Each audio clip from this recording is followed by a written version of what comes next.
کیس روغن این آینده اینجوری ما برای امکانیت دادن ساختن کیس روغن 10 سال ما دوادار کرده بودیم. پروژه همینه 10 سال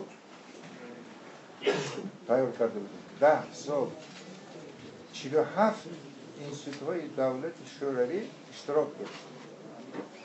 اینجا آمده جای همون آینده نوشتگی کیس جای نکافتگی هاشان نمون، چکرهای نکردگی هاشان نمون، همه شد همون دیده برامده. عاقبت بعد از 10 سال پروژه تیار شد. حالا یه خیلی گپا میگن که تگاش نمک بودو این بودو، همه این گپ همه چه تکچکر برامده. مسئله نمک هم حل کرده که هم پروژه یکم مسئله علمشتگی نماندگی. همون وقت سال 1979 دکابر سریعت وزیران SSR همین پروژه تصدیق کرد. سمیتش سال 1980 سری سال سمیت همین روغن شهرچشکتی همش 1,347,000,000 سوم سوئدی. انا خیلی سمیتش بود. این نرخ یکم ینوری سال 1980 بعد آیسته آیسته کار رو سر کردیم. 3 سال 4 سال اولش برای تشکیل کردن جای کار ساختمانچه‌ها همشه کار تشکیل کرده. از 10 میلیون سوم یک سال بعد تا 100 میلیون سوم یک سال بعد استفاده بردن سر کردن. کار نحس رفته ایستادگی بود تا سال 1989. سال 1989 یک بار مسئله پیدا شد که یک روز директор ساختمان پیش من با آمده بود که ها начинам не дают работать. Почему не дают работать? Вот местное население приходят, говорят, все, не будете строить, вы затапливаете все наши, весь наш кишлак, кладбище и так далее. Прекратите работу.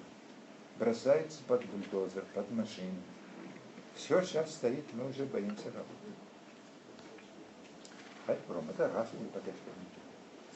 آدمای جمع کردیم، مسئله جمع کردیم، چیکار فهمانده دادیم که چیکار.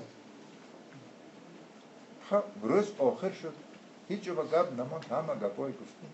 خب آخر تو گفتن آمین الله اکبر کار دوام کردن میگیریم. بعد یک ماه نگذشتم بعد باز سر شد. من دوم بار اونجا برفتگی می‌کردم. من گفتم بجای اونجا برفتن همین تلویزیون به یک بار جمع آمد تشکیل کنیم. همه آدمایی که همین کار با مقابل هستن مکن بگوشم رسید که اخیل آدم ها مقابل همین کار کردن با من گفتم همین آدمای همشه جمع کنیم همینجور یک تحمیلچی کنیم. خیلی همینجور معلوم شد که یک بیبلیوتک ساخته بودین یک بایما شاعرما همون بیبلیوتک هم مثل آب میمانده است. یک خیل آدم هایی که همونجا به خانه هاشون شناخت نمیده یک تگه 700 آیله از اونجا کچندن در کار 700 آیله یک خیل ناراضی همون ناراضی ها همین مسئله میبرد داشتن خیلی سردار هم پیدا کرد این ما با خلاص کلان همین که همون جمع آمد به 4 ساعت تلویزیون به همین همشه گرزان کرده گرفت. آخر گپش هم تو شد که پلاتین اینقدر تا آخرش نمیه برداریم همین بیبلیوتک اگه آبا نماند همین هم گفتیم ما گفتیم تا وقت خدا باشته است چند کارا میشه لیکن سال 89 سال 90 کار کردن نمونده ساختمانچه‌های بسیار انجام کردن اگریگت یکم آمادگی وجود همونجا به خار رفت از سببی که کار کردم و نماندم سال 89 سال 90 پولی که ما از اونجا و عذاب گرفته بودیم استفاده بودن نتونستیم یک قسم پول موند سال 91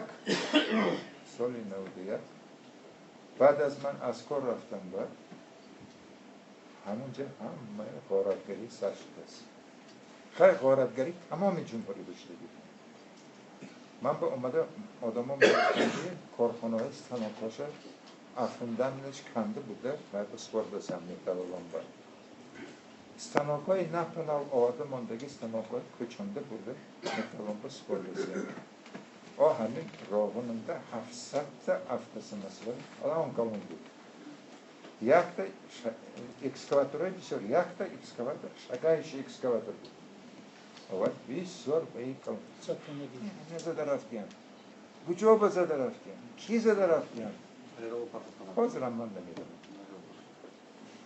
همین که 30 متر اجر پلاتینا برداشته شدگی بود